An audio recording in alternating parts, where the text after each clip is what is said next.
د جبهه مقاومت ډلې مشر احمد مسعود افغانستان کې د ټاکنو ترسره کېدو وړاندیز له طالبانو څخه کړی دی. احمد مسعود ویلي باید په افغانستان کې د یو ټولشموله حکومت جوړ شي او ټاکنې هم ترسره شي. احمد مسعود له طالبانو غوښتنه کړې چې باید په افغانستان کې ټاکنې وشي ترڅو خپل افغانستان جوړ کړو او ټول یو ځای شو. د خرابات ټي وي چینل درنو لیدونکو سلام، ستړي مشئ، وخت مو بخیر. هیله لرم چې جوړ او روغ به یې. په سر کې یادونه کوم که خرابات ټي وي چینل مو نه وي سبسکرایب کړی، په درنښت سره خرابات ټي وي چینل سبسکرایب کړئ.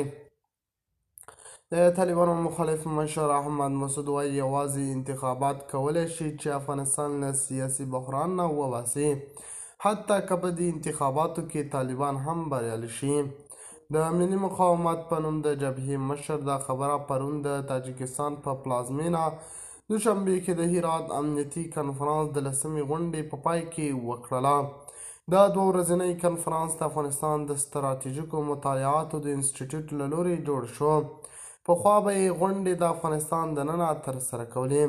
د انسټیټیوټ وایي چې د دې غونډو هدف د افغانستان د نږدې 50 کلنې جګړې د علتونو ښه پوهاوی، د خبرو اترو د فضا ایجادول او دا هڅه ده چې د افغانستان د سیمې او له سیمې ورهاخوا د چارو د کتونکو او پالیسۍ جوړونکو ترمنځ فکري اجماع رامنځته شي.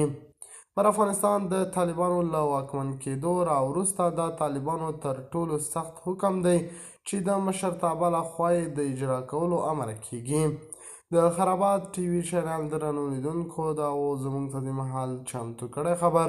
د نورو تازه خبرونو لپاره خرابات ټي وي چینل په درنښت سره سبسکرایب کړئ. الله په امان، تر بیا ښې چارې.